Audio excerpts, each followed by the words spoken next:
네, 여러분 안녕하세요. 김광명의 물리세계 통합과학 편.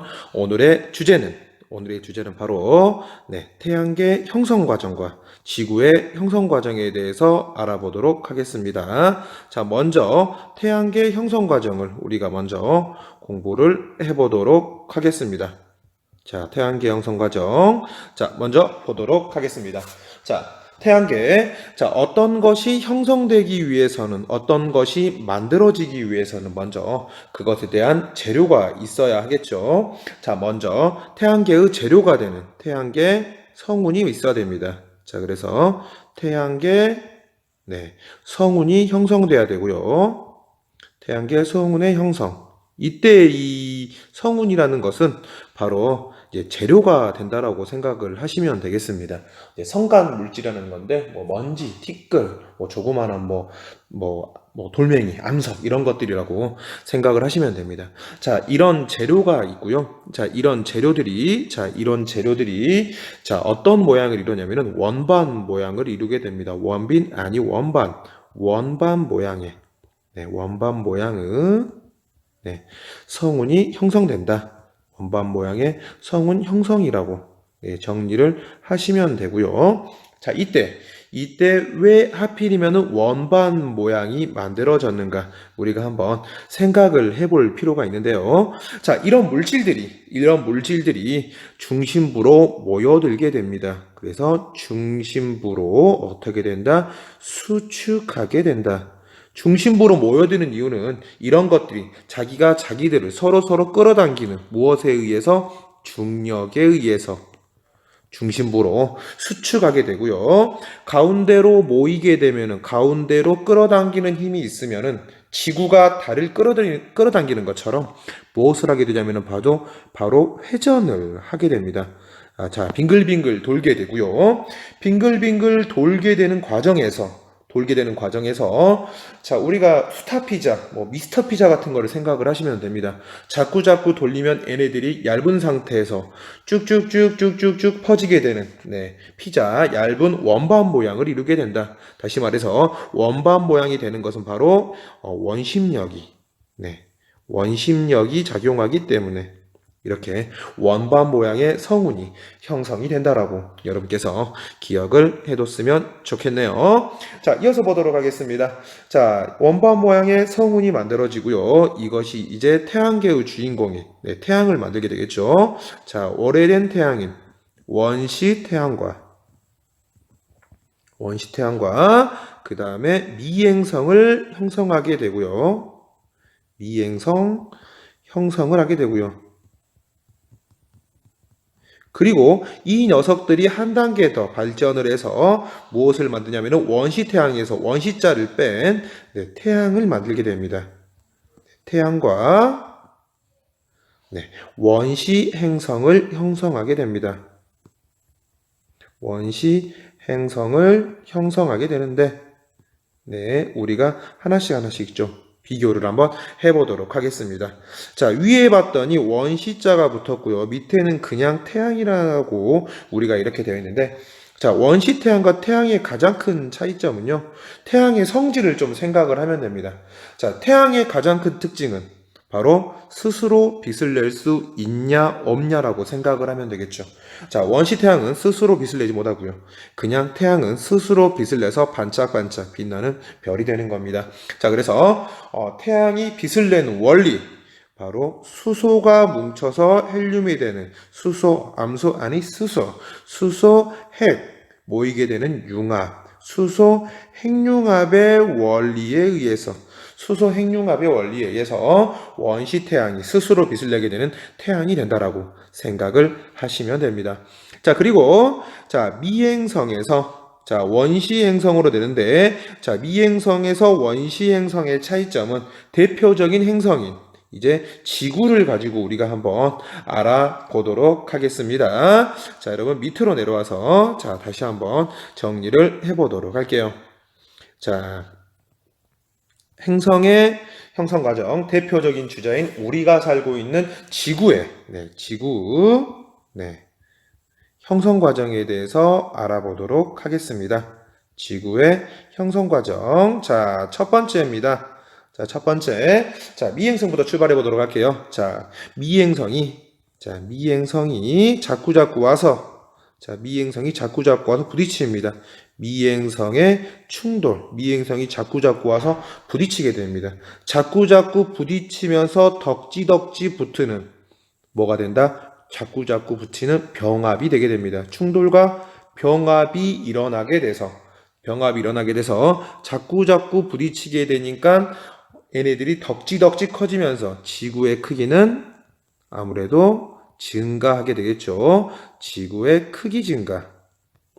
자, 그리고 이렇게 되면서 이 미행성의 단계에서 벗어나 원시행성이 되는데, 자, 이때는 이제 지구이기 때문에 원시지구가 되겠죠. 네,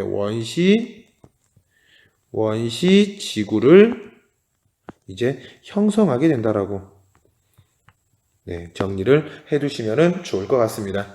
자, 그리고 와서 자꾸 부딪힙니다. 자꾸 부딪히니까 손바닥을 치는 것처럼 어떻게 됩니까? 굉장히 뜨겁게 되겠죠. 그래서 자, 아주 뜨거워서 마그마의 바다를 형성하게 된다라고, 네, 생각을 해주시면 좋을 것 같네요. 자, 그리고 이어서 이 안에서 무엇이 만들어지냐면은 바로 멘틀과 아주 재밌는 핵이 분리가 된다. 멘틀과 핵이 분리가 일어난다라고 생각하면 되는데, 이때 이렇게 어떻게 두 가지로 분리가 된다라는 것은 바로 무거운 물질과 가벼운 물질이 있다라는 뜻으로 생각을 하면 되겠죠. 그래서 무거운 물질은 아무래도 가라앉게 되겠죠. 이때 무거운 물질은 바로 철과, 네, 니켈이고요. 이 무거운 물질은 가라앉게 되어서 어디로 가게 된다? 지구 중심부로 가게 되어서, 네, 무엇을 만들게 되겠죠? 핵을 만들게 되겠죠. 그렇죠? 자, 그리고 상대적으로 가벼운 물질인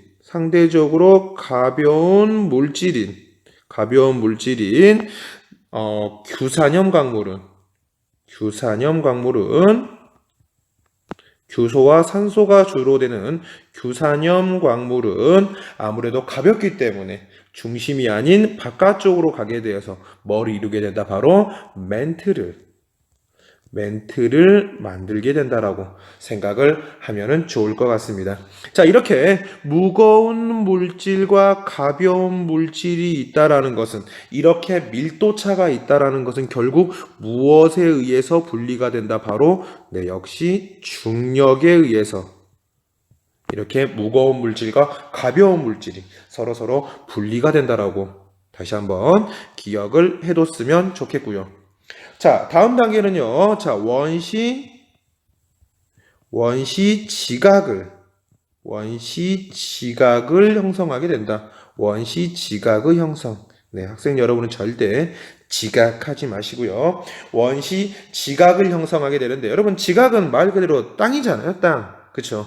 다시 말해서 원시 지각이 만들어졌다라는 것은 그만큼 땅이 만들어졌다. 다시 말해서 지표면이 굳었다. 지표면이 냉각되었다라고 생각을 하시면 되겠죠. 그래서 지표면의 냉각이다라고 여러분께서 정리를 해두시고요.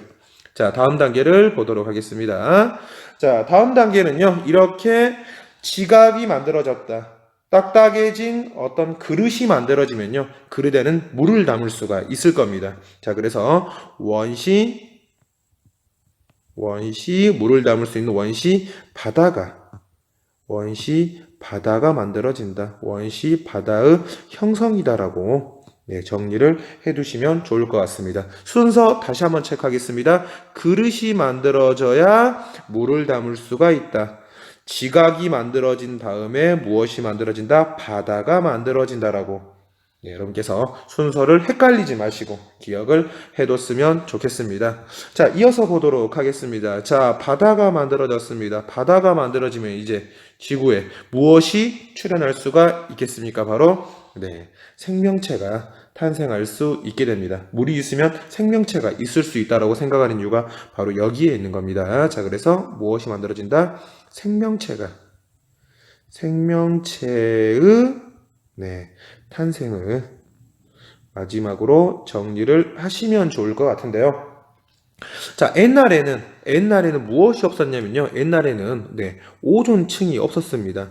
오존층이 없기 때문에 오존층은 네, 자외선을 차단해 주는 건데 이 오존층이 없었기 때문에 자외선이 곧바로 지구로 와서 네, 생명체의 존재를 위협을 했습니다. 하지만 이렇게 이렇게 물이 있다면 무엇을 해줄 수 있는 역할이 되냐면요. 바로 네, 자외선을